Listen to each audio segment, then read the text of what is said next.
Okay guys, so this is my first time doing this, so I hope I do justice by you guys. I bought some new parts today. I got some aluminum skid plates for the front, which is right here. And you can see the part number. It's 4038GM by Atomic. I also got the rear, which is this 4036 alloy for the rear. So I'm going to show you how to replace them. So we'll do the front first, which is right here. And you need your 2mm hex driver. And it's just a matter of removing screws.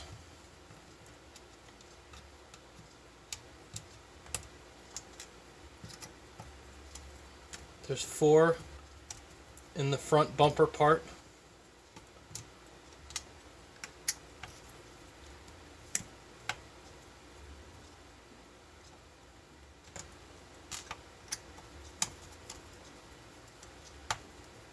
And this piece should come right off. As you can see,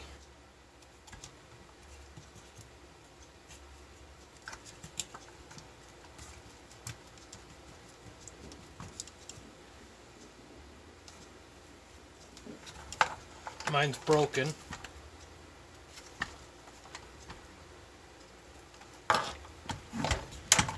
And hopefully this piece will come off without too much problem.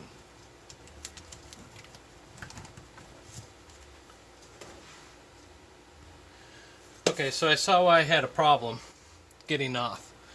You have to push it forward, and the difference is that the pins go into these little holes here, and they make it hard to get this out. You just have to kind of push it forward and pry it forward, and then you push your pins back in all the way like that. So then you get your new part.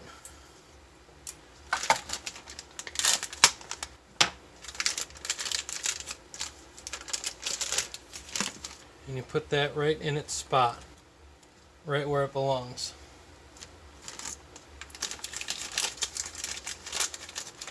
Now, it didn't dry fit this, so I'm kind of learning right along with you guys. So it looks like this back piece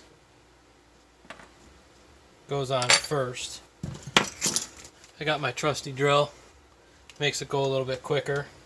You take this screw out. That goes through the servo saver and everything. So you want to be real careful when you take this apart. You take this off and put the new one on right back where that came from. Just like that. And I put the screw back in real quick so that I know that that's in and set right the first time. That way I don't have to worry about it coming out. And then you put this piece back on here like this. And there's 4 screws, go back in. Hopefully we'll go right back into the holes that they came out of. Looks like they're going to go in just fine.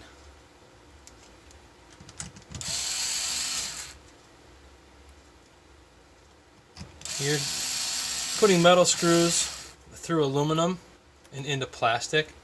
So I just use this to get it down as close as I can to get it snug. And then I switch back over to the hand tool just to make sure you don't strip out that plastic, because if you guys have been in the hobby as long as I have, you learn stripped plastic is not fun.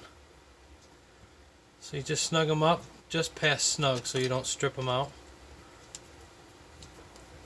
I guess I could have done this one a little bit more than I did, but it's alright, it'll hold well. Get them in nice and tight.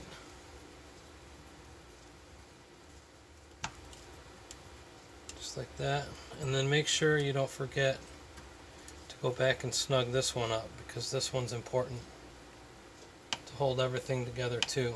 So you get that down nice and tight. Okay, and that's it. So that's the front. Turn it around so I can do it closer for you guys on the rear, so you can see what I'm doing. And the rear is the same. You just take the 4 screws out that hold this plate in. They're a little longer. Oh no, they're the same. I thought they were a little bit longer. I just rebuilt the rear diff on this thing, and that's when I found the broken piece.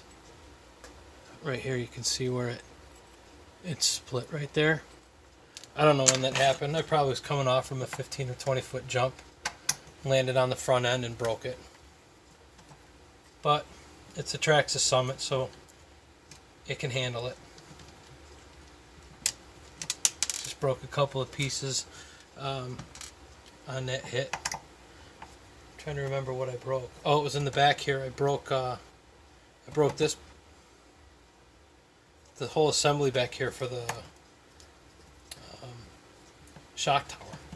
It just shattered, and I think that's when I blew the diff out. So this part comes off. It does go down underneath there, but you just pull it off of there and it's all good. Take a rag if you want. You can clean some of the garbage and dirt and grime out of there. Blow it out, and then you open up the other pack that's got the rear skid plate in it. Make sure that your pins are in all the way, because they're going to fit into these grooves. These two grooves here. I don't know if you can see that there. You can see them there. There. And these grooves up here. So that's where those are going to fit. So you just slide this piece right over the holes that are already there. Put your screws back in. Again, I'm going to snug them up with the little electric drill. And I try to go opposite corners, just so that it tightens up a little bit more evenly, kind of like you do lug nuts on a car.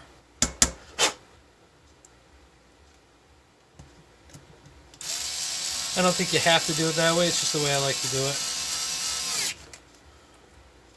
And then you get the last one. Let me get this last one in here. And then just do it until it's a little bit snug. And tighten them all up.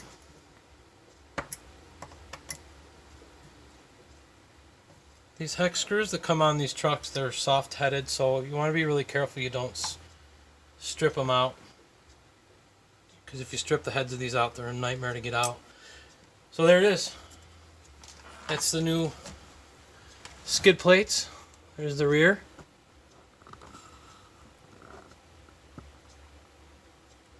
And there's the front. I'm going to pause it and put it together and let you see what it looks like all put together. Okay, so I took you off the tripod now so I can move around, but if you look, you can see underneath there, there's that nice aluminum plate. So the front end's a little bit more beefy, a little more protected. And if I move around, I've got the 3.8 trenchers on there. And a Dodge Ram body. It's painted blue. And if you look in the light, you can see it's got a speckled paint job on it. Yes, I know the body's cracked, but you know, it happens when you're bashing. And then you look from the behind, and you can see underneath it, you can see that aluminum skid plate underneath too. So it's nice and beefy now. It's all well protected underneath. And then the only thing that I need to do, if you want to look under the hood, it's all stock except for the motor and ESC. The motor is the 6S BLX system from Arma.